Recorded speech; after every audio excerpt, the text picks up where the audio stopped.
Assalamualaikum warahmatullahi wabarakatuh. Innal hamdalillah nahmaduhu wa nasta'inuhu wa nastaghfiruh wa na'udzu billahi min syururi anfusina wa min sayyiati a'malina. May yahdihillahu fala mudilla lahu wa may yudlil fala hadiyalah. Asyhadu an la ilaha illallah wahdahu la syarikalah wa asyhadu anna Muhammadan abduhu wa rasuluh. Allahumma sholli ala Muhammad wa ala ali Muhammad kama shallaita ala Ibrahim wa ala ali Ibrahim innaka Hamidum Majid. Allahumma barik ala Muhammad wa ala ali Muhammad kama barakta ala Ibrahim wa ala ali Ibrahim innaka Hamidum Majid. Ibu-ibu yang dirahmati Allah, alhamdulillah, mari sama-sama kita bersyukur kepada Allah Subhanahu wa taala. Kita masih diberikan kesempatan untuk menjalankan salah satu perintah Nabi SAW, hadir di salah satu majelis dari majelis-majelis ilmu, dan tentunya kita sadar bahwasanya ketaatan yang kita kerjakan atau kebaikan yang kita hadirkan adalah bentuk dari hidayah yang Allah berikan kepada kita. Makanya salah satu doa yang setiap hari kita minta minimal 17 kali adalah meminta kita ihdinas siratal mustaqim. Di dalam surat Al-Fatihah kita tahu itu terbagi menjadi dua bagian. Sebahagian pujian kepada Allah dan sebahagian doa. Dari kalimat alhamdulillahirabbil alamin, arrahmanir rahim, maliki yaumiddin, iyyaka na'budu wa iyyaka nasta'in. Ini pujian kepada Allah. Kemudian kita minta ihdinas siratal mustaqim, minta jalan yang lurus. Artinya kita minta hidayah, kita minta petunjuk. Maka kebaikan-kebaikan yang kita lakukan itu boleh jadi hasil dari permintaan kita ketika kita membaca surat Al-Fatihah. Sehingga seorang muslim harus menyadari bahwasanya kebaikan yang dia kerjakan itu mutlak karena pertolongan Allah Subhanahu wa taala, bukan karena kehebatan dia, bukan karena kecerdasan orang tersebut, tapi mutlak karena petunjuk yang Allah berikan. Dan walillahil hamd, segala puji hanya milik Allah. Kita bersyukur kita masih diberikan taufik dan hidayah untuk hadir pada majelis ilmu, dan ini adalah salah satu kebaikan yang benar-benar diperintahkan oleh Rasul sallallahu alaihi wasallam. Karena yang namanya talibul ilmi fardhatun 'alal kulli muslim wa muslimah, kata Nabi. Yang namanya menuntut ilmu agama itu wajib hukumnya bagi muslim laki-laki ataupun muslim perempuan.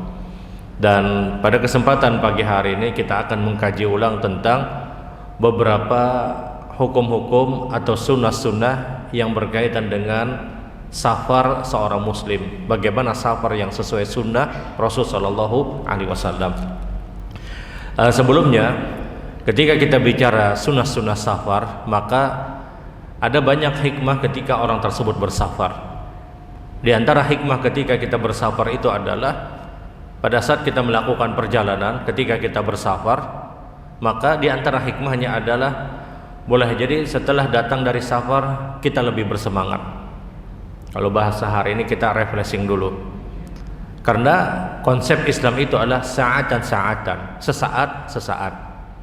Dan itu pun dipraktekkan Nabi SAW.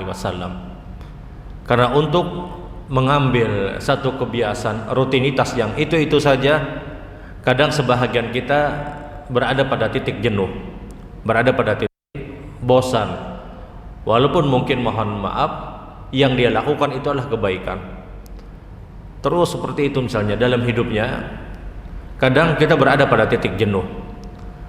Maka Rasulullah SAW pun ajarkan kepada kita, seorang muslim itu boleh dia sa'atan, sesaat, kata Nabi. Maksudnya dia boleh berpindah kepada perkara-perkara yang lain selama perkara tersebut adalah perkara yang tidak melanggar dalam Al-Quran dan Sunnah Nabi SAW. Sama dengan safar, berapa banyak orang ketika dia bersafar, pulang dari safar dia lebih bersemangat. Berapa banyak orang ketika pulang dari safar ada saja ide-ide yang dia dapatkan. Karena mungkin dia melihat tempat yang dia datangi, kemudian dia terpikirkan untuk mungkin buka usaha atau dia mendapatkan ide yang lain. Dan ulun mendapatkan beberapa kawan, beberapa jamaah ketika bersafar, balik dari safar, dia punya ide yang baru, dia punya punya usaha yang baru. Kenapa? Pas semalam bang saya melihat orang nang kene ulun gawi juga. Nah model yang seperti ini banyak, dan ini salah satu hikmah dari safarnya seseorang. Karena safar itu pertama mungkin kita bisa mengistirahatkan kebiasaan yang biasa kita dapatkan. Dan jangankan yang seperti ini, ahli psikolog itu menyatakan kalau kita jalannya itu aja, itu cepat membuat kita stres. Pian kerja misalnya kemudian ke rumah, jalannya itu aja, 10 tahun itu aja jalannya misalnya, lewat itu terus misalnya. Ini pun kadang kita cepat stresnya, maka kadang kita berbelok kemanakah misalnya. Supaya apa? Supaya kita menyegarkan, asal jangan berandaman daripada orang. Itu aja misalnya jalannya, itu benar memang kadang kita merasa jenuh. Kita pulang kerja, lelah, capek misalnya. Kemudian rute jalannya kita ke rumah itu aja, ini pun cepat memicu stresnya seseorang. Ya dia ambil jalan yang lain misalnya untuk apa? Boleh jadi dia melihat hal-hal yang baru. Meskipun kadang jalan yang lain itu lebih jauh, tapi pada saat itu kita lakukan, kadang pikiran kita ternyaman. Makanya sampai Rasul Sallallahu Alaihi Wasallam pun kalau pian lihat bagaimana disyariatkannya sunnah pada hari raya Idul Fitri dan Idul Adha, pulang pergi pun diperintahkan Rasul Sallallahu Alaihi Wasallam dengan jalan yang berbeda. Meskipun hikmahnya adalah agar bertemu muslim yang lain, kemudian bisa saling bersalaman dan yang lainnya, tapi ini gambaran bahwasanya ketika kita datang, ketika kita pulang, kalau jalannya itu aja, terkadang kita berada pada titik jenuh. Pian kemujahidin misalnya, jalannya itu aja. Maka kalau kita cari jalan yang lain, kemudian berada pada kondisi yang berbeda, itu kadang menyegarkan pikiran kita. Dan safar seperti itu. Di antara hikmah safar itu adalah menyegarkan seseorang, dia akan lebih bersemangat. Meskipun zahirnya dia lelah, meskipun zahirnya dia sangat melelahkan safar tersebut, tapi terkadang itu membantu mental seseorang itu menjadi lebih baik. Nah ibu-ibu yang dirahmati Allah Subhanahu wa Ta'ala, di antara hikmah safar juga adalah kita bisa lebih bersyukur ketika kita bersafar. Kita lihat kondisi orang lain yang jauh mungkin lebih sederhana daripada kita. Kita datang misalnya ke perkampungan, datang ke tempat-tempat yang hampir tidak pernah kita datangi, kita lihat kondisi orang yang sangat-sangat sederhana. Maka dalam kondisi yang keadaan seperti itu yang kita lihat, kadang kita bisa bersyukur, alhamdulillah kita lebih baik, kita lebih nyaman. Nah ini salah satu hikmah kata para ulama safarnya seseorang. Jadi safar itu sesungguhnya mendatangkan banyak kebaikan. Kita bisa refreshing, dalam artian bisa mencari mungkin ide-ide yang baru. Dengan safar mungkin kita bisa mendapatkan usaha yang baru, dan dengan safar mungkin kita bisa bersyukur dengan kondisi yang hari ini kita dapatkan. Dan berapa banyak orang yang bersafar, ketika dia bersafar, dia melihat juga kebiasaan-kebiasaan orang lain, yang itu mungkin bisa dia tiru, yang itu mungkin bisa dia ikuti kebiasaan selama kebiasaan yang baik. Yang biasa misalnya kita bangun santai aja, ketika kita bersafar di tempat orang, ada orang yang jam 4 dia sudah bangun, kemudian dia melakukan ibadah dan yang lainnya. Jam 6 misalnya sudah bersapu di halaman rumah, sementara kita misalnya bersapu jam 10 aja kena. Berapa banyak model orang yang seperti ketika dia bersafar, kemudian dia melihat kebaikan-kebaikan yang dilakukan oleh tempat yang dia datangi. Dan jangan lupa di antara hikmah terbesar kenapa kita juga disyariatkan untuk bersafar, disunahkan untuk bersafar, mengikuti sunnah yang diajarkan Rasul Sallallahu Alaihi Wasallam. Safarnya kita itu ketika kita berdoa, kita itu mustajabnya luar biasa. Maka janganlah kata para ulama seseorang itu bersafar kecuali dia pasti mendapatkan doanya.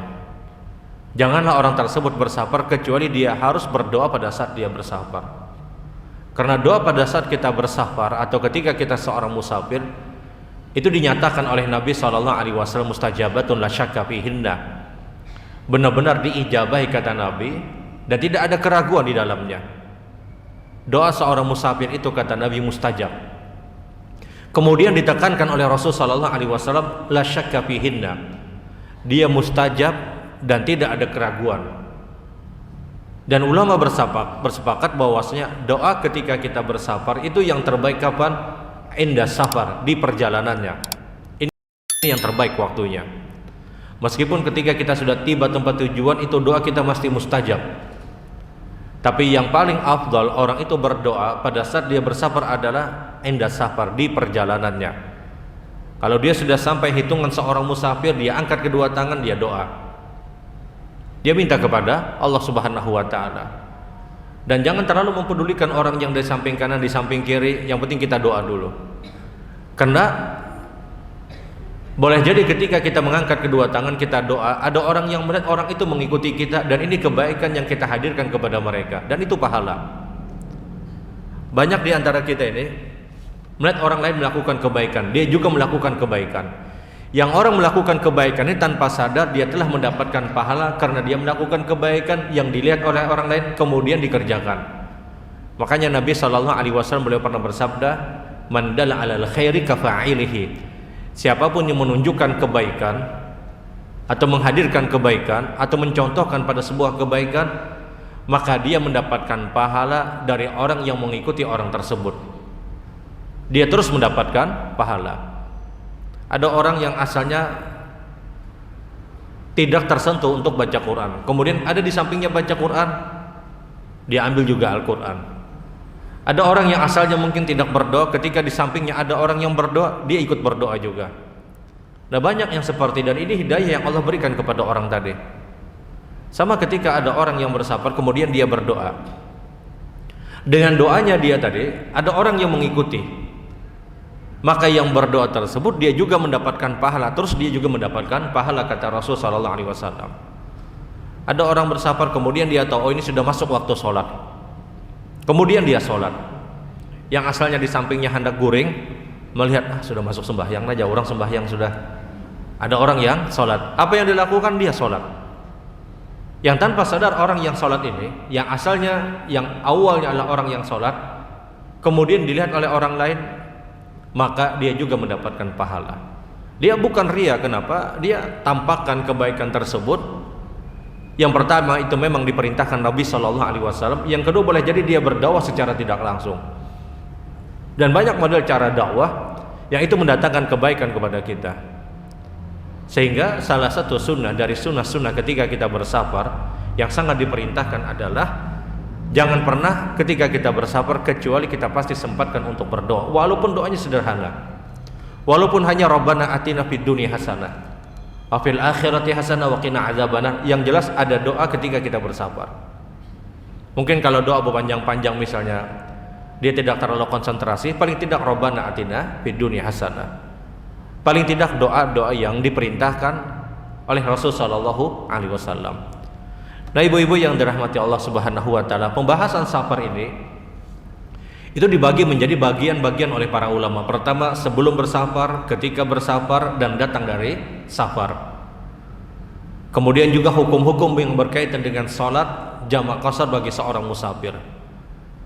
Jadi bagian-bagian yang disebutkan oleh para ulama, kalau kita bicara bahasan safar adalah sebelum, ketika, dan setelah datang dari safar, kemudian masuk pada hukum-hukum seorang musafir ketika dia sholat. Kita mulai dari sebelum orang itu bersafar, sebelum seorang muslim bersafar, apa sunnah yang melekat kepada seorang musafir?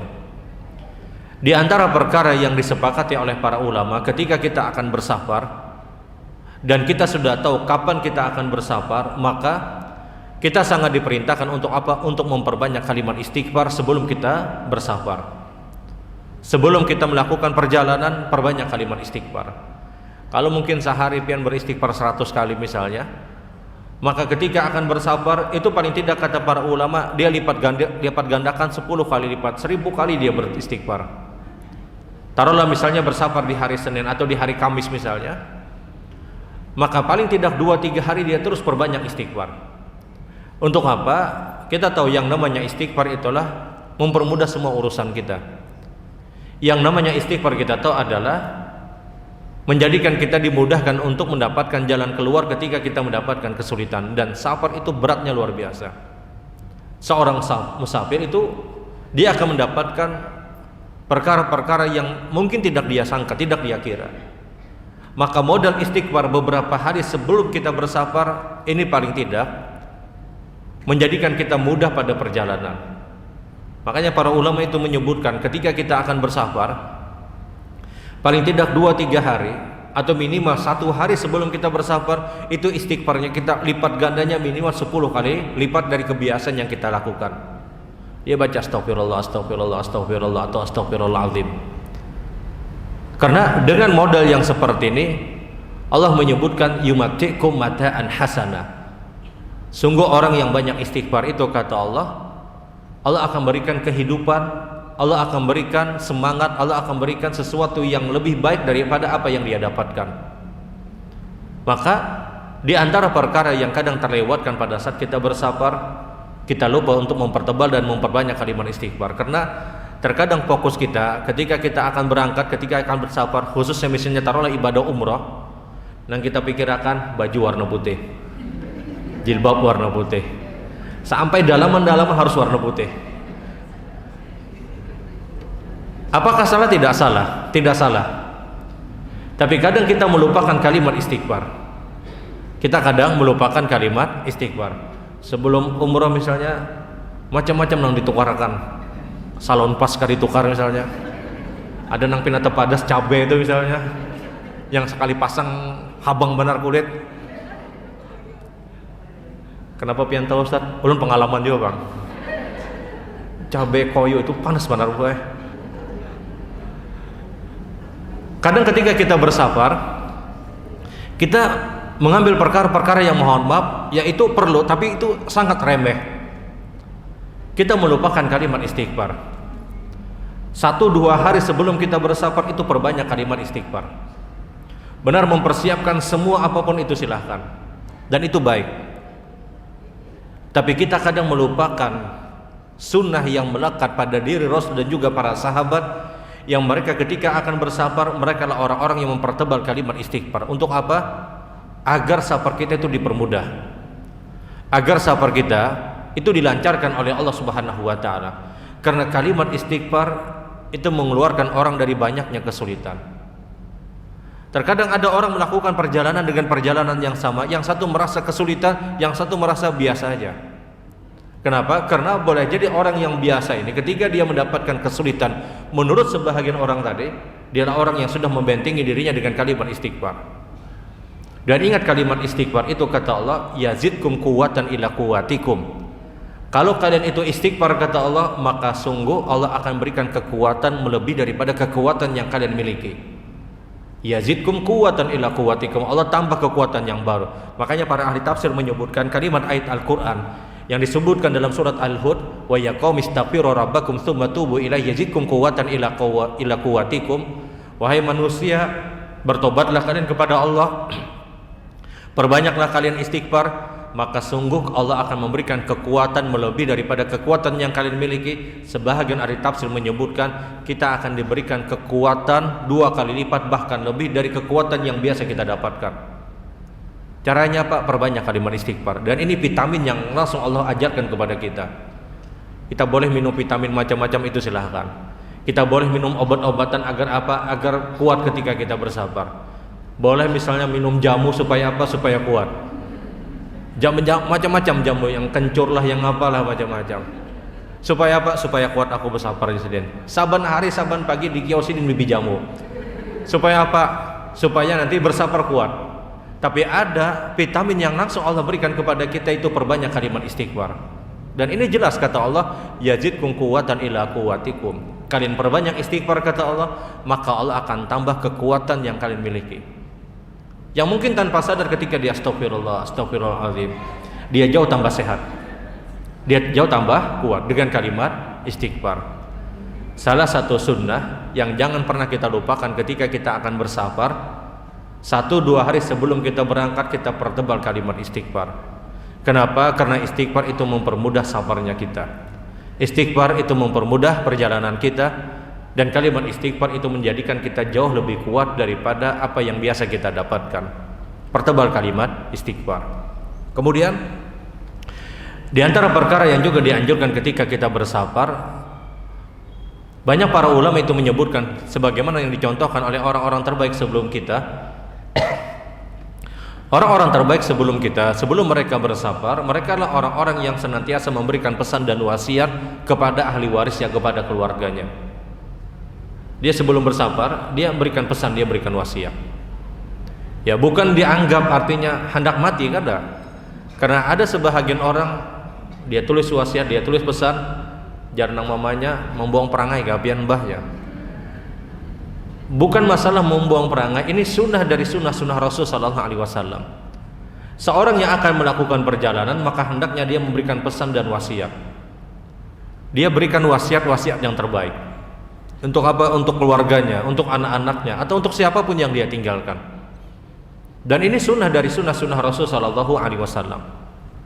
Mohon maaf, berapa banyak orang yang melakukan perjalanan kemudian memang diwafatkan oleh Allah Subhanahu wa taala, yang seakan-akan ketika dia melakukan perjalanan dia menuju arah kematian yang memang Allah takdirkan. Dan banyak orang yang seperti ini. Dan kematian itu memang sesuatu yang sudah ditetapkan dan ditakdirkan oleh Allah. Kita tahu cerita Nabi Allah Sulaiman alaihissalam. Disebutkan dalam kitab Qasasul Anbiya, cerita para nabi. Sulaiman alaihissalam ketika memimpin rapat besar-besaran dengan semua orang-orang yang dia pimpin, maka datanglah seseorang kepada Nabi Allah Sulaiman alaihissalam, yang orang ini tidak pernah dikenal oleh orang-orang yang ada di tempat tersebut. Semua orang pun heran, ini orang ini siapa yang datang ini? Kemudian dia datang kepada Nabi Allah Sulaiman alaihissalam. Setelah itu dia berbisik kepada Sulaiman alaihissalam, kemudian dia pulang. Kemudian dia keluar dari istana Nabi Sulaiman. Orang kepercayaan Nabi Sulaiman yang di dekat Nabi Sulaiman mengenal siapa-siapa yang dipimpin oleh Sulaiman, tapi dia tidak kenal orang ini. Maka orang yang di samping Nabi Sulaiman pun berkata kepada Nabi Allah Sulaiman, siapa yang datang tadi? Jar Nabi Sulaiman, itu malaikat maut. Mendengar malaikat maut, orang ini kemudian sangat khawatir dan sangat takut. Kemudian dia berkata kepada Sulaiman, ya Sulaiman, ankilni, wahai Sulaiman, tolong pindahkan aku dari tempat ini supaya aku berjauh dari orang ini. Dia khawatir datangnya malaikat maut. Dan Nabi Sulaiman mengatakan malaikat maut datang karena dia ingin mencabut nyawa seseorang. Maka orang ini berbisik kepada Sulaiman, ya Sulaiman, anqili, pindahkan aku ke tempat yang jauh. Maka orang ini kemudian dipindahkan oleh Sulaiman melalui kekuasaan Nabi Sulaiman yang Allah titipkan, diperjalankan oleh orang ini ke tempat, ke negeri yang sangat jauh. Nabi Sulaiman punya kekuasaan, sering ulun sampaikan, dia dipindahkan dengan kekuatan angin yang diberikan oleh Nabi Allah Sulaiman. Kemudian sesaat berikutnya datanglah lagi malaikat maut lagi kepada Nabi Sulaiman, biwajh min wajhil basyar, dengan wajah yang jauh lebih bergembira. Nabi Sulaiman heran, kata Nabi Sulaiman, di kedatangan engkau kelihatan wajah engkau itu biasa, tapi di kedatangan yang kedua engkau sangat bergembira. Ada apa wahai malaikat maut? Maka malaikat maut kemudian menceritakan, ketahuilah wahai Sulaiman, saya diutus oleh Allah untuk mencabut nyawa orang kepercayaan engkau. Dan saya heran, orang ini semestinya matinya di negeri yang jauh, tahu-tahu dia berada di samping engkau.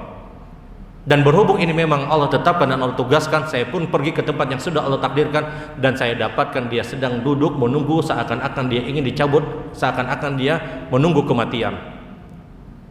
Kemudian saya cabut, dan inilah takdir yang Allah tetapkan. Lihat, kemana aja tulak, mati juga akhirnya. Ini orang, dia tahu. Dia tanya, ini siapa wahai Sulaiman? Ini malaikat maut, kata Nabi Sulaiman. Dia punya tugas ingin mencabut nyawa seseorang. Saking khawatirnya orang ini, saking takutnya orang ini, ankil nih, pindahkan aku ke tempat yang jauh. Dipindahkan oleh Nabi Sulaiman. Malaikat maut datang dengan wajah yang bergembira. Ditanya oleh Sulaiman, kenapa engkau lebih bergembira? Kata malaikat maut, saya ditugaskan oleh Allah untuk mencabut nyawa orang kepercayaan engkau tadi. Tapi saya heran kenapa dia berada di samping engkau, padahal di hampir beberapa detik berikutnya dia mati di tempat yang jauh. Dan Allah takdirkan saya datangi, ternyata dia menunggu kematian. Ini yang ulun maksud, kemana aja ya mati-mati juga. Makanya walaupun tum fi burujin musyayadah, kata Allah, walaupun kau berada pada tembok-tembok yang kokoh, tembok-tembok yang kuat, kalau memang ditakdirkan mati ya sudah mati. Orang bersafar sunnahnya apa? Di antara sunnah bagi seorang musafir adalah dia memberikan wasiat dan pesan.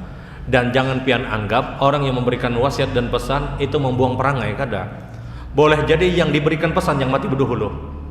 Boleh jadi yang diberikan wasiat dia lebih dulu meninggal dunia. Berhubung ini sunnah dari sunnah-sunnah Rasul Sallallahu Alaihi Wasallam, jangan ragu ketika kita bikin wasiat. Karena kadang ada sebagian orang punya kekhawatiran, kalau sagin mulah wasiat, kalau pina mati aku ya sedih. Itu mati di mana aja itu sudah ditakdirkan oleh Allah Subhanahu Wa Taala. Dan ini sunnah dari sunnah-sunnah Rasul. Ketika kita akan bersafar, apa sunnahnya? Kita disunnahkan untuk bikin pesan, bikin wasiat kepada orang-orang yang kita tinggalkan. Bukan menyatakan kita parak mati, kada.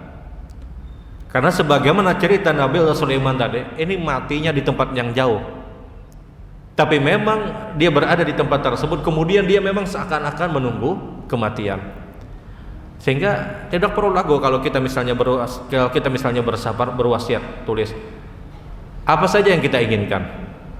Karena ini salah satu sunnah dari sunnah-sunnah Rasul. Sampai ulama pada generasi tabi'in itu menyebutkan tidak halal seseorang kalau selama 3 hari dia tidak pernah bikin wasiat. Maksudnya rugi orang tersebut. 3 hari dia tidak pernah bikin wasiat. Apalagi misalnya bertahun-tahun kada pernah bikin wasiat. Di antara kebaikan seorang muslim adalah dia mengajarkan seseorang agar orang lain melakukan kebaikan. Dan wasiat ini salah satu kebaikan. Wasiat itu jangan pian pikir akan masalah harta aja, tidak. Wasiat itu diantaranya berkaitan dengan nasihat. Nah, aku berpesan, aku berwasiat dah jaga sholat ikam, jaga ini dan yang lainnya. Itu pun wasiat. Wasiat yang dititipkan kepada orang lain. Dan seorang yang bersafar sebelum dia melakukan perjalanan, di antara sunnah yang diajarkan Nabi SAW adalah dia memberikan pesan ataupun memberikan wasiat. Kemudian di antara perkara yang juga dianjurkan ketika kita akan bersafar, ketika kita akan melakukan perjalanan, siapapun yang masih berkaitan dengan muamalah, khususnya masalah hutang, maka hendaknya kalau bisa dia selesaikan, dia selesaikan. Kalau tidak bisa dia selesaikan, maka masukkan masalah hutang ini di wasiat yang dia sampaikan. Siapapun yang dia mungkin terkait masalah muamalah, masalah hutang yang berkaitan dengan duit tentunya, maka sebisa mungkin dia selesaikan. Kalau seandainya dia tidak bisa selesaikan, maka paling tidak pada wasiat yang dia tulis itu yang dia cantumkan. Dia katakan ditulis misalnya berhutang dengan fulan sekian, berhutang dengan fulan sekian. Dan ini memang sesuatu yang diajarkan dan dianjurkan Nabi SAW. Kita tahu masalah hutang ini masalah muamalah yang diremehkan, tapi menjadikan perkara yang berat pada kehidupan akhirat. Sehingga pada saat kita akan melakukan perjalanan, kita tulis hutang sama siapa aja misalnya. Kalau kita belum bisa menyelesaikan, dan masukkan kepada wasiat yang kita tulis untuk ahli waris kita. Kalau bisa dia selesaikan, dia selesaikan. Kemudian di antara perkara yang juga diajarkan dan dianjurkan adalah hendaknya orang yang akan bersafar dia meminta maaf atas kesalahan-kesalahan yang mungkin sudah dia lakukan. Makanya kadang kita sering mendengar ada orang yang bersafar, khususnya safar yang jauh seperti umrah misalnya, dia bikin selamatan umrah, dia bikin selamatan haji misalnya ketika dia ingin berhaji. Apakah salah? Tidak bisa disalahkan. Meskipun kalau kita melihat apa yang terjadi di zaman Nabi SAW, Nabi itu tidak pernah ketika beliau melaksanakan ibadah umrah bikin selamatan umrah, tidak pernah. Tapi ini hukumnya adalah hukum muamalah, bukan hukum ibadah. Dan muamalah hukum asalnya adalah boleh sampai ada dalil yang mengharamkan. Orang bikin selamatan apakah boleh? Boleh. Dia undang orang lain misalnya untuk apa? Untuk bersilaturahim, untuk apa? Untuk mungkin saling memaafkan. Dan ini hukumnya hukum muamalah, dan hukum muamalah hukum asalnya halal sampai ada dalil yang mengharamkan. Makanya ulama itu menyebutkan kalau ada orang yang melaksanakan ibadah haji, dia bikin selamatan haji, itu tidak bisa disalahkan. Kenapa? Karena ini masuk pada ranah hukum muamalah, kecuali di dalamnya ada ibadah-ibadah yang menyimpang. Kecuali di dalamnya ada ibadah-ibadah yang menyimpang. Kemudian di antara hal yang juga dianjurkan bagi seorang musafir ketika dia akan bersafar, jangan lupa untuk melaksanakan salat sunnah istikharah. Kalau misalnya besoknya belum melakukan perjalanan, paling tidak malamnya dia salat istikharah. Agar ketika kita bersafar dengan salat istikharah tersebut, safar kita dimudahkan. Ingat, ini berbeda dengan salat sunnah safar, beda. Kalau salat sunnah safar itu dipahami oleh sebahagian ulama sesaat sebelum dia berangkat. Hadis ini pun diperdebatkan karena ada riwayat yang menyebutkan idza kharajta min manzilika fasholli rak'ataini yamna'uka min makhrajis su wa idza dakhalta ila manzilika fasholli rak'ataini yamna'uka min madkhalis su. Hadis ini diperdebatkan. Tapi hadis inilah yang digunakan orang untuk salat sunnah safar. Kata Rasul sallallahu alaihi wasallam, kalau engkau keluar dari rumah engkau, salatlah dulu 2 rakaat. Yang salat ini mencegah hal-hal yang tidak baik dari keluarnya engkau. Kalau engkau masuk ke dalam rumah, maka salatlah 2 rakaat. Yang salat 2 rakaat ini kata Nabi mencegah engkau dari hal-hal yang tidak baik dengan masuknya engkau ke dalam rumah engkau. Nah, hadis ini dipahami oleh sebahagian orang ini hadis safar, salat sunnah safar. Padahal Nabi tidak pernah menyebutkan salat sunnah safar. Tapi yang disebutkan adalah kalau engkau keluar dari rumah engkau, salatlah 2 rakaat. Nah, ini kata para ulama, dia multi tafsir, multi makna. Sebahagian orang menafsirkan ini salat sunnah safar, sebahagian orang menafsirkan yang penting kalau dia keluar, dia sunnah untuk melaksanakan salat walaupun dia tidak bersafar. Karena Rasulullah hanya menyebutkan kalau engkau keluar dari rumah engkau, salatlah 2 rakaat. Yang itu mencegah sesuatu yang tidak baik dari keluarnya engkau. Inilah hadis yang diperdebatkan oleh para ulama berkaitan dengan salat sunnah safar, yang dipahami oleh sebagian orang itu hadis salat sunnah safar. Padahal Nabi tidak pernah menyebutkan ini salat sunnah safar. Tapi Nabi menyebutkan kalau engkau keluar dari rumah engkau, salatlah 2 rakaat. Kemudian dengan salat ini kata Nabi mencegah engkau dari sesuatu yang tidak baik dari keluarnya engkau. Nah, dipahami hadis ini oleh sebagian orang, oh ini salat sunnah safar. Padahal Nabi tidak menyebutkan ini salat sunnah safar. Sehingga ulama berdebat akan syariat salat sunnah safar tadi. Tapi kalau salat istikharah tidak ada perdebatan. Karena Rasul sallallahu alaihi wasallam menyebutkan idza hamma ahadukum falyarka rak'ataini min ghairi fardhah summa la yaqulu Allahumma inni astakhiruka bi ilmika. Kalau engkau ingin melakukan sebuah perbuatan dan engkau yakin dengan perbuatan tersebut, maka salatlah 2 rakaat, yang itu bukan wajib hukumnya tapi sunnah kata Nabi. Kemudian beristikharahlah kalian, minta tolonglah kalian kepada Allah Subhanahu wa taala. Nah, ini perbedaannya. Bagi seorang musafir ketika dia ingin melakukan perjalanan, dia salat istikharah di malamnya. Apakah besok paginya dia salat sunnah safar? Ulama berdebat akan apakah ada salat sunnah safar atau tidak. Kalau pian berpegang pada pendapat ada, silahkan melakukan. Tapi kalau seandainya pian tidak kerjakan pun, maka salat istikharah di malamnya itu sudah cukup. Kalau misalnya pian sudah salat istikharah di malam sebelum perjalanan, sebelum besoknya melakukan perjalanan, kemudian besoknya apakah salat sunnah safar atau tidak? Kalau sebahagian kita tetap menganggap ada salat sunnah safar, silahkan. Tapi ingat ini diperdebatkan. Tapi kalau misalnya tidak melaksanakan salat sunnah safar, maka salat istikharah di malamnya itu pun itu sudah cukup. Karena itulah yang juga dipraktekkan oleh para sahabat, diantaranya Abdullah ibnu Abbas dan Abdullah ibnu Umar. Dua seorang sahabat ini menyatakan setiap kami akan bersafar, maka malamnya kami pastikan kami adalah orang yang melaksanakan salat istikharah. Malamnya kata sahabat, kami pastikan kami adalah orang yang melaksanakan istikharah. Apa manfaat salat istikharah ketika kita akan bersafar? Manfaatnya adalah kalau memang benar terjadi safar, maka safar tersebut pasti mendatangkan kebaikan. Karena di dalam doa istikharah itu adalah Allahumma inni astakhiruka bi ilmika wa astaqdiruka bi qudratika as'aluka min fadlikal azim innaka taqdir wa la aqdir innaka alam wa la innaka ta'lam wa la alam innaka anta alamul ghuyub. Ya Allah, hamba beristikharah, hamba minta tolong kepada Engkau, Engkau yang mentakdirkan. Hamba memohon kepada Engkau semua keagungan dan kebaikan dari Engkau. Engkaulah yang mentakdirkan, hamba tidak bisa. Engkaulah yang mengetahui, hamba tidak tahu. Engkau yang mengetahui perkara-perkara gaib. Kemudian disebutkan apa masalah dia. Ya Allah, hamba akan bersafar besok. Kalaulah seandainya safar ini mendatangkan kebaikan untuk hamba, untuk keluarga, untuk dunia dan akhirat hamba, maka mudahkanlah. Tapi kalau seandainya safar ini bukan sesuatu yang mendatangkan kebaikan untuk hamba, untuk keluarga, untuk dunia dan untuk akhirat hamba, maka jauhkanlah. Kalau dia sudah salat istikharah, dia doa dengan model doa yang seperti ini, Besoknya benar-benar terjadi safar, safarnya pasti mendatangkan kebaikan. Kenapa? Dia sudah doa.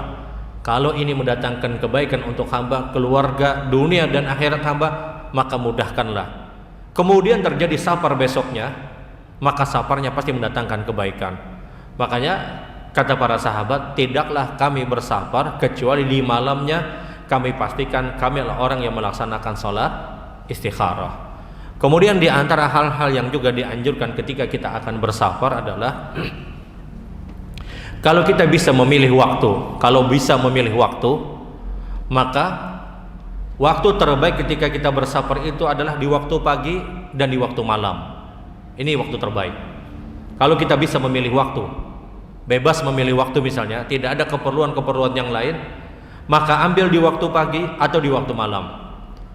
Rasulullah SAW beliau pernah bersabda dan beliau pernah berdoa untuk kita, Allahumma barik li ummati li bukuriha.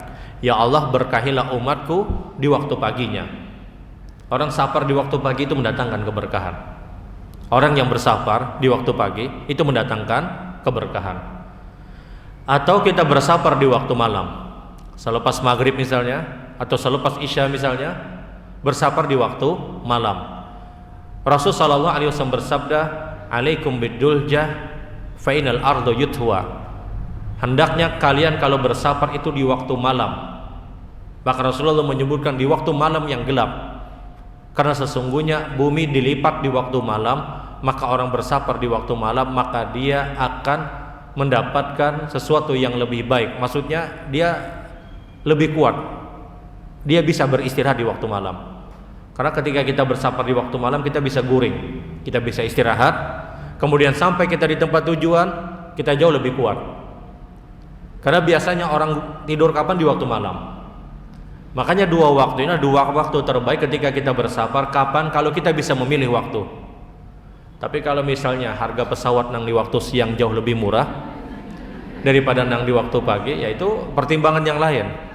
Lumayan jasiden 100.000. Nah, ya sudah, siang aja gini jasiden. Ya ini pilihan. Tapi kalau bisa memilih, maka di waktu pagi itu mendatangkan keberkahan, di waktu malam itu menghilangkan kelelahan. Dan ini diajarkan Rasulullah SAW. Adapun hari yang terbaik ketika kita bersafar, kalau bisa memilih, maka hari Kamis yang biasa dilakukan Nabi SAW. Sebagaimana banyak riwayat yang menyebutkan karena Rasul sallallahu alaihi wasallam yu'jibuhu yaumul khamis. Nabi sangat menyukai ketika bersafar itu di hari Kamisnya. Ya, wallahu alam apa sebabnya? Kenapa Nabi memilih hari Kamis? Wallahu alam. Tapi yang jelas Nabi menyukai safar itu di hari Kamis. Dan ini kalau kita bisa memilih. Tapi kalau ada hajat dan keperluan yang lain, misalnya hari Kamis sayang aku puasa Senin Kamis Presiden. Ya sudah, itu pilihan, Jadi sekali lagi, ini antara waktu-waktu yang pernah diajarkan dan dipraktekkan Rasulullah SAW. Dan kalau bisa bersafar itu jangan sorangan. Kalau bisa bersafar itu minimal 3 orang bersama-sama. Karena Rasulullah SAW pernah bersabda, al-wahidu syaitan, isnani syaitanani, fathala satu rukbun. Kata Rasulullah SAW, orang yang bersafar 1 orang itu mudah digelincirkan oleh syaitan. Orang yang bersafar 2 orang, kata Nabi, itu pun masih mudah digelincirkan oleh syaitan. Tapi orang yang bersafar 3, kata Rasulullah, maka sulit untuk digelincirkan oleh syaitan. Kita sorangan safar itu, mohon maaf, kita mudah melakukan maksiat. Kenapa? Tidak ada orang yang kenal dengan kita. Seandainya kalau kita melakukan kemaksiatan, kita mungkin tidak malu. Kenapa? Tidak ada yang kenal dengan kita. Makanya orang yang bersafar sendirian, dia rentan sekali untuk mudah melakukan kemaksiatan. Karena kalaulah seandainya dia melakukan kemaksiatan, hampir-hampir rasa malu itu tidak dia dapatkan. Kenapa? Tidak ada yang kenal dengan dia. 2 orang yang bersafar, kata Nabi, itu masih mudah digoda oleh syaitan. Yang asalnya 1 orang tidak hendak bermaksiat, yang 1 biasa punya kebiasaan jelek, itu bisa terpengaruh. Tapi kalau 3 orang, kata Rasul sallallahu alaihi wasallam, maka sulit untuk digoda oleh syaitan. Kecuali ketiga-tiganya dasar kartapi pintar juga. Ketiga-tiganya dasar hendak bermaksiat misalnya. Karena biasanya ketika 3 orang dia akan terbagi pendapat, terpecah pendapat. Kalau 2 orang kata Rasul sallallahu alaihi wasallam itu mudah masih digoda oleh syaitan. Makanya kalau kita bersafar, kalau memungkinkan, ini bicara kalau memungkinkan, 3 orang itu lebih utama. Maka kalau sudah ada 3 orang, diperintahkan Rasul sallallahu alaihi wasallam untuk apa? Untuk mengangkat pemimpin safar dengan istilah amirus safar. Siapa yang paling berat untuk memimpin safar? Yang paling berat memimpin safar adalah orang yang paling tahu masalah agama, bukan orang yang paling berduit. Pian aja pimpinan safar, kenapa? Pian yang rancang mentraktir ulun ya. Bukan seperti itu. Pimpinan safar itulah orang yang paling tahu masalah agama. Kenapa? Dia yang menentukan kapan kita sholat. Dia menentukan kapan kita mencari masjid, kapan kita mencari musola, kapan kita melakukan ini dan yang lainnya. Dan pemimpin safar adalah orang yang bertanggung jawab. Makanya dikenal dengan istilah amirus safar. Pemimpin safar adalah pemimpin yang paling tidak dia tahu tentang masalah agama, karena dia tahu, oh ini jarak sudah jamak qashar, kita sholat jamak qashar misalnya. Oh kita tidak boleh jamak qashar, kenapa? Karena ini belum sampai waktunya, kita jamak aja misalnya 4 rakaat. Nah siapa yang paling tahu? Orang yang paling tahu masalah agama, maka dialah yang berhak untuk memimpin safar. Baik ibu-ibu yang dirahmati Allah, ini mungkin beberapa poin berkaitan dengan sunnah-sunnah sebelum kita bersafar. Dari sini mungkin kalau ada hal yang perlu untuk kita perbincangkan, atau mungkin ada hal yang dianggap dirasa perlu di luar dari apa yang kita perbincangkan, waktu yang persilahkan. Kalau ada pertanyaan silahkan. Ada nggak pertanyaan Bu?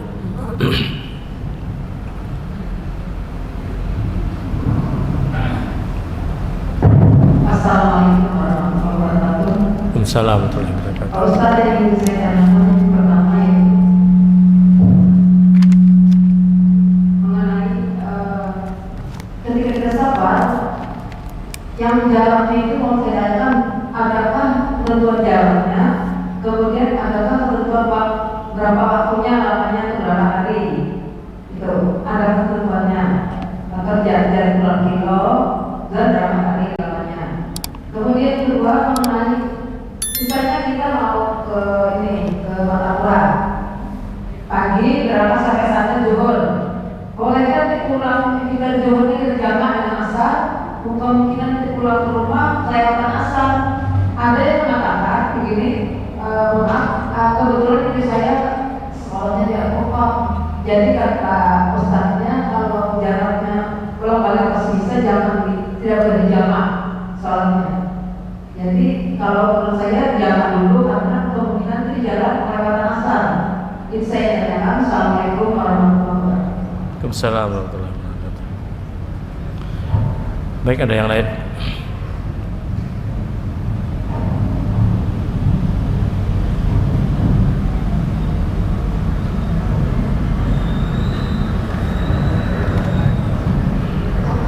Assalamualaikum warahmatullahi wabarakatuh.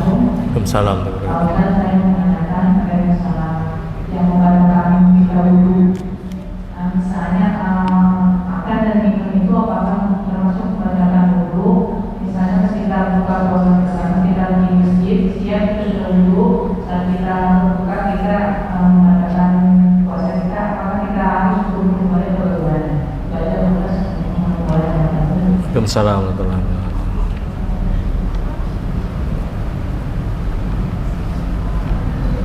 Ada yang lain? Assalamualaikum warahmatullahi wabarakatuh. Waalaikumsalam. Saya mau menanyakan tentang sekolah. Kalau misalnya anak kita berada di sekolah yang banyak kosong, banyak pelajaran kosong, kadang sehari-hari itu malah mereka banyak tidur. Sekalipun saya juga diajarkan ilmu agama, menurut Ustaz, apakah kita lebih baik mengambil tindakan untuk memindahkan anak tersebut dari sekolah itu, atau tetap bertahan? Karena selama ini anaknya stres karena tidak belajar, banyak yang berarti tidak belajar. Kami belum mengambil keputusan, anak masih belum dipindahkan. Jadi mohon nasihat Ustaz, apakah sebaiknya tindakan atau tidak? Assalamualaikum warahmatullahi wabarakatuh. Waalaikumsalam.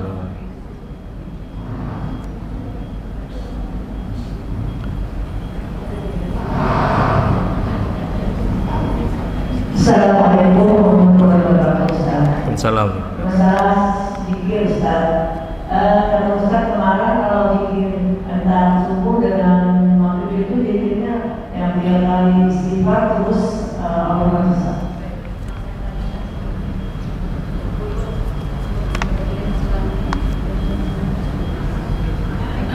Ada mic yang lain kah?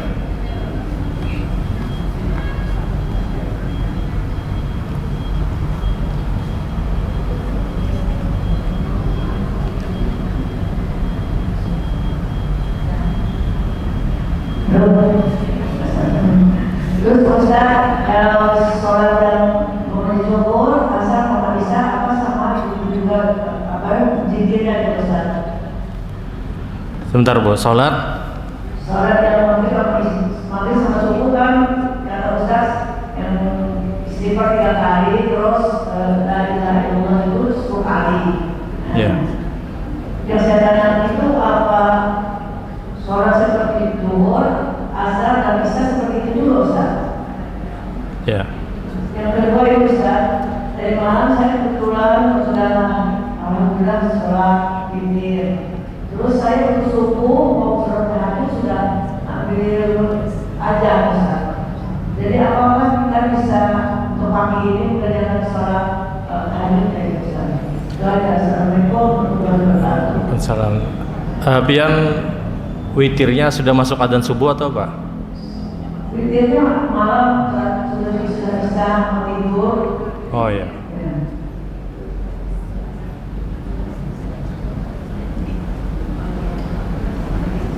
Cukup dulu lah. Ada nggak lagi?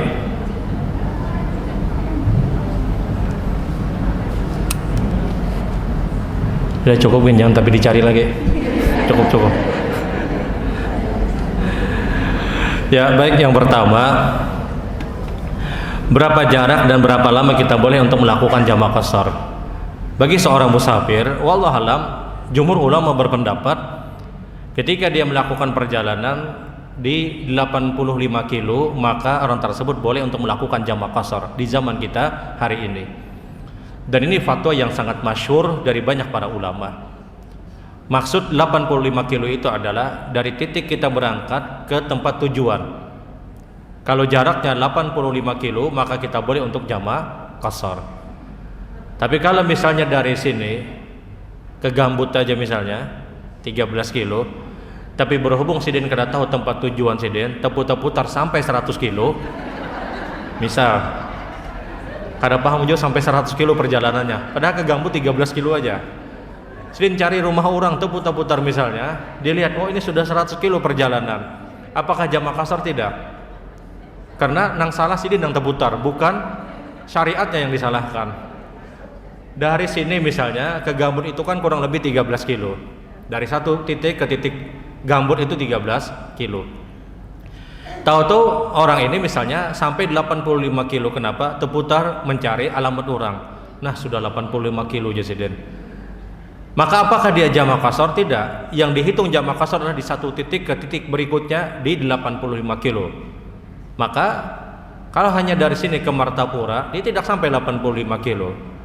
Sehingga fatwa pendapat para ulama, Banjar Martapura tidak layak untuk jamak qashar.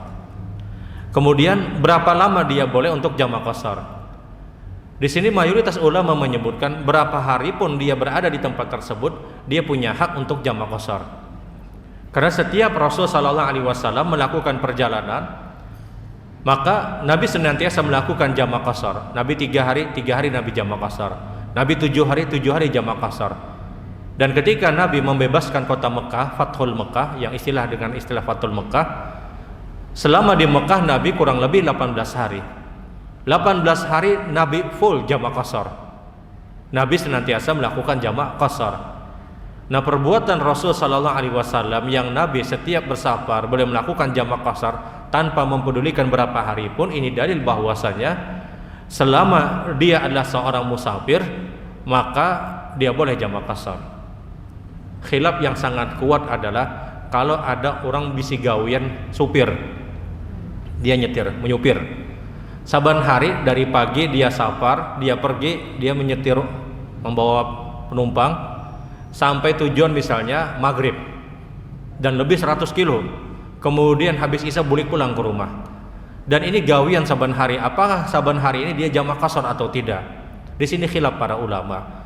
Sebahagian ulama menyebutkan dia tidak jamak qasar, kenapa? Itu pekerjaan dia. Sebahagian ulama menyebutkan dia boleh jamak qasar, kenapa? Musafir jamak qasar itu dilihat adalah jarak, bukan dilihat orangnya kayak apa. Maka ini khilaf para ulama. Jadi kalau misalnya ada orang dia gawiannya menyupir, dia nyetir, pagi berangkat, subuh berangkat, malam baru pulang misalnya, dan jaraknya lebih terus dari 85 kilo, maka apakah dia boleh saban hari jamak qasar? Sebahagian ulama menyebutkan boleh, kenapa? Karena yang dihitung adalah jaraknya. Tapi sebahagian ulama lain menyebutkan tidak, kenapa? Karena niatnya bukan bersafar, tapi niatnya ada dia memang bekerja, dan itu setiap hari. Wallahu a'lam, ini khilaf. Sampai hari ini pun Unun tidak tahu mana jawaban yang lebih rajih. Kenapa? Ini kedua-duanya masing-masing punya pendapat. Kalau pina qoli sidin jamak qasar, kalau pina rajin mungkin sidin kada jamak qasar. Ya wallahu a'lam, ini khilaf. Kemudian pertanyaan yang selanjutnya adalah,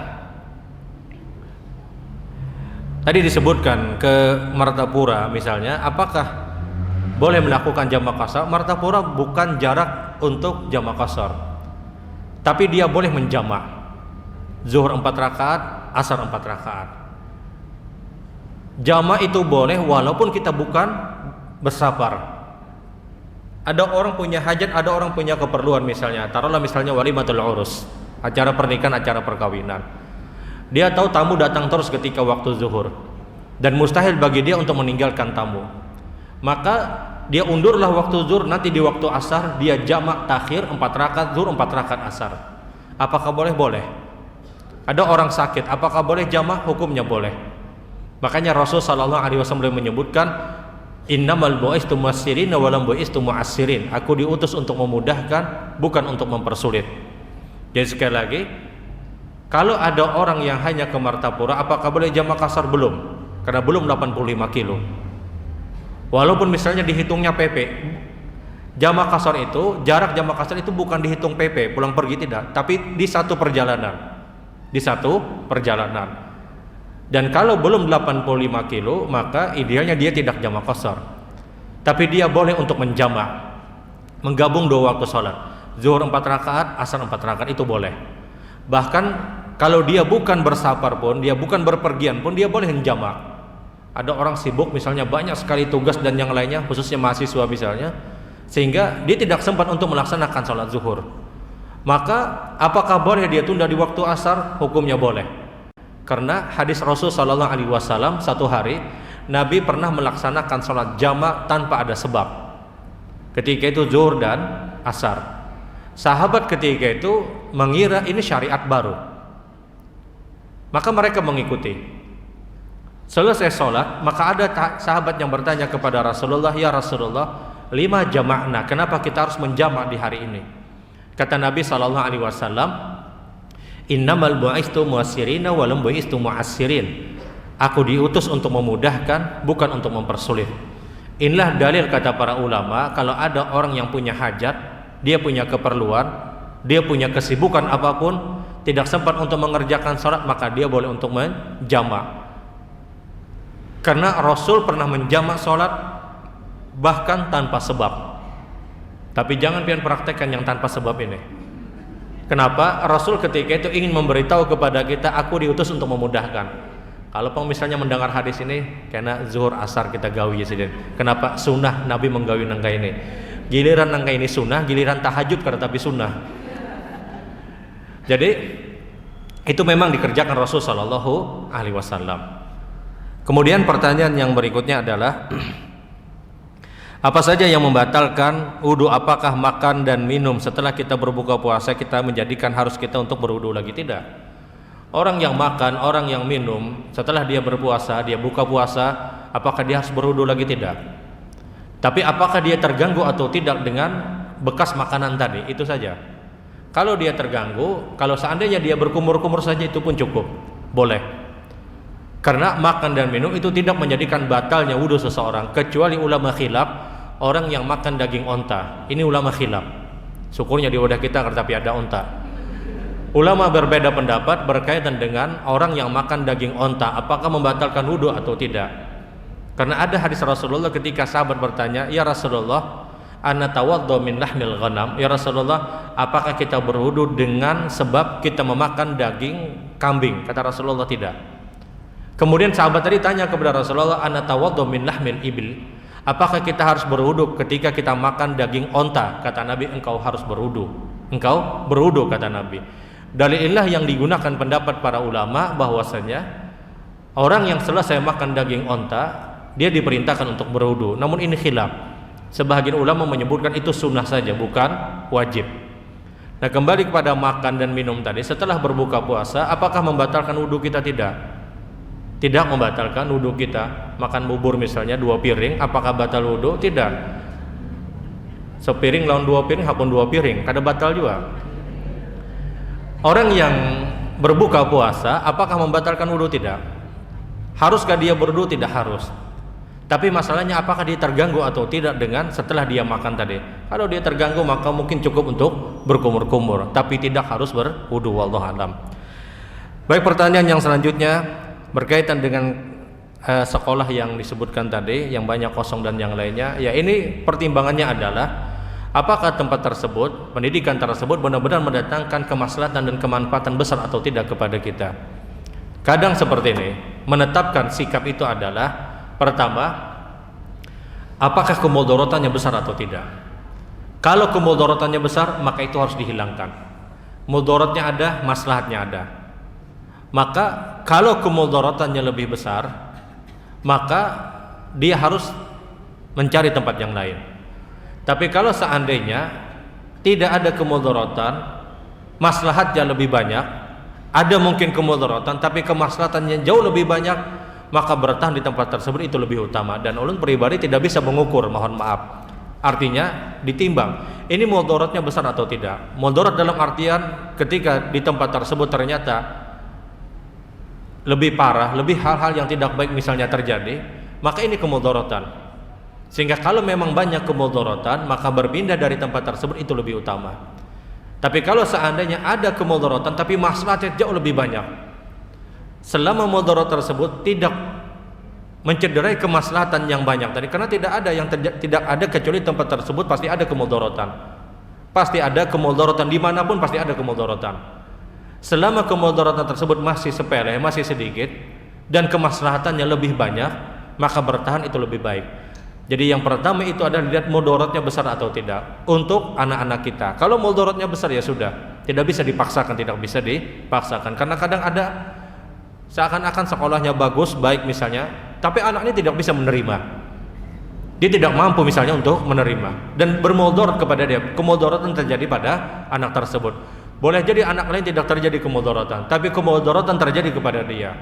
Maka jelas ini harus dipertimbangkan, karena kasihan sama orang yang di pesantren itu, kadang kau dipaksakan.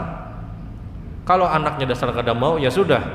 Kalau kita paksakan, boleh jadi dia terpaksa. Memang dianjurkan lebih kuat itu bagus. Dianjurkan lebih kuat itu bagus. Tapi ketika benar-benar mendatangkan mudarat yang lebih besar, ya sudah. Kita pun juga harus mempertimbangkan, wallahu a'lam. Baik, pertanyaan yang selanjutnya adalah zikir selesai sholat maghrib dan selesai sholat subuh, dan zikir selesai sholat asar, kemudian juga zuhur, asar dan isya, yang ada kalimat la ilaha illallah wahdahu la syarikalah lahul mulku wa hamduhu wa ala kulli syai'in qadir, la ilaha illallah lahul mulku wa hamduhu wa ala kulli syai'in qadir, atau yang menambah kalimat la ilaha illallah la syarikalah yuhyi wa yumit, la ilaha illallah wa la syarika lahu mulku wa lahul hamdu yuhyi wa yumit wa huwa ala kulli syai'in qadir, yang 10 kali 10 kali itu hanya di waktu subuh dan maghrib. Adapun waktu zuhur, asar dan isya tidak disunahkan. Jadi hanya di 2 waktu salat tadi. Sementara 3 waktu salat yang lainnya itu tidak disunahkan. Dan kita dilarang untuk memasukkan kalimat tersebut di waktu salat yang lainnya, kecuali hanya 2 waktu salat tadi, yaitu subuh dan maghrib. Selebihnya tidak dianjurkan dan tidak disunnahkan, wallahu alam. Baik, pertanyaan yang terakhir adalah witir selesai sholat isya kemudian kita tahajud di malamnya sebelum adzan subuh. Witir setelah sholat isya itu adalah perkara yang memang dianjurkan Nabi SAW. Kalau orang itu sudah melaksanakan witir setelah isya, kemudian dia terbangun di waktu malam, maka dia punya 2 pilihan. Pilihan yang pertama, dia hanya tahajud saja tanpa witir. Dan ketika dia tahajud saja tanpa witir, maka orang tersebut mengerjakan tahajudnya hanya 2 rakaat salam, 2 rakaat salam, 2 rakaat salam, berapa rakaat pun dia inginkan, tidak terbatas. Yang jelas caranya 2, 2, 2, 2. Tapi bagi orang yang mengambil pendapat setelah witir setelah Isya, kemudian dia bangun, dia kerjakan dulu 1 rakaat untuk menggugurkan witir yang pertama, sehingga menjadi genap. Kemudian baru dia tahajud, baru kemudian dia tutup lagi dengan witir. Kenapa? Witir pertama sudah gugur hukumnya, karena di awal sebelum tahajud dia kerjakan 1 rakaat untuk menggenapkan witir yang sebelumnya. Maka kalau itu yang dia ambil caranya, dia boleh 4-4-3 atau 2-2-2 kemudian witir 3 rakaat. Kenapa? Karena witir pertama itu sudah gugur hukumnya. Jadi kalau ingin mengambil cara yang pertama, ya sudah 2 rakaat salam, 2 rakaat salam tanpa perlu witir. Karena Rasulullah bersabda, la witran fil laila, tidak ada 2 witir dalam 1 malam. Kalau dia ingin mendapatkan cara yang kedua, dia kerjakan dulu 1 rakaat, kemudian baru tahajud, baru tutup dengan witir. Karena Rasulullah bersabda, ij'alu akhir salatikum witra, jadikan akhir dari salat malam kalian witir. Mayoritas ulama menyebutkan orang yang mengerjakan witir di awal malam, sementara dia punya kebiasaan terbangun sebelum subuh, maka yang paling afdol itu adalah dia tidak kerjakan witir di awal malam. Karena biar bagaimanapun waktu witir terbaik itu di akhir malam. Kalau pian itu biasa bangun sebelum adzan subuh, maka lebih baik witir itu ditempatkan di akhir malam. Artinya apa? Tahajud kemudian witir, kada usah witir di awal malam. Kalau pian terbiasa bangunnya sebelum adzan subuh. Tapi kalau kita bangunnya Senin Kemis, hari Senin hari Kamis hanya sungsung karena sahur, sementara hari yang lainnya sudah bujur-bujur lewat, maka menempatkan witir di awal-awal malam itu lebih utama. Itu tergantung orangnya. Sebenarnya ini pilihan. Kalau kita punya kebiasaan bangunnya kita 30 menit sebelum adzan subuh misalnya, misal taruhlah 30 menit sebelum adzan subuh, maka dipastikan kita sempat tahajud. Maka witir terbaik itu waktunya sebenarnya adalah di akhir malam, itu terbaik. Tapi apakah boleh di awal malam? Boleh. Karena Rasulullah pun pernah witir di awal malam, tapi dominan witir Rasulullah itu di akhir malam. Jadi kalau memang pian punya kebiasaan bangun itu sebelum adzan subuh 30 menit misalnya, pasti bangun, terus bangun misalnya, punya kebiasaan, maka yang terbaik mengambil sikap itu adalah tahajud kemudian witir. Tapi kalau kita tidak tahu apakah terbangun atau tidak, maka tempatkan witir di awal malam. Karena kalaulah seandainya tidak terbangun di malam itu, witir yang di awal malam sudah menutup tahajudnya kita yang ketika itu kita tidak sempat. Syariat witir di awal malam itu sesungguhnya lebih ditujukan kepada orang yang dia tidak tahu apakah terbangun atau tidak di waktu malam. Karena witir yang paling utama itu adalah di akhir malam. Makanya Rasulullah menyebutkan, jadikan akhir salat kalian adalah witir. Jadikan akhir salat malam kalian adalah witir. Dan ini yang terbaik. Witir di akhir malam itu lebih utama. Baik ibu-ibu yang dirahmati Allah, ini mungkin yang ulun sampaikan di kesempatan pagi hari ini. Kita akhiri dengan doa kafaratul majlis. Subhanakallahumma bihamdik asyhadu an la ilaha illa anta astaghfiruka wa atubu ilaik. Assalamualaikum warahmatullahi wabarakatuh.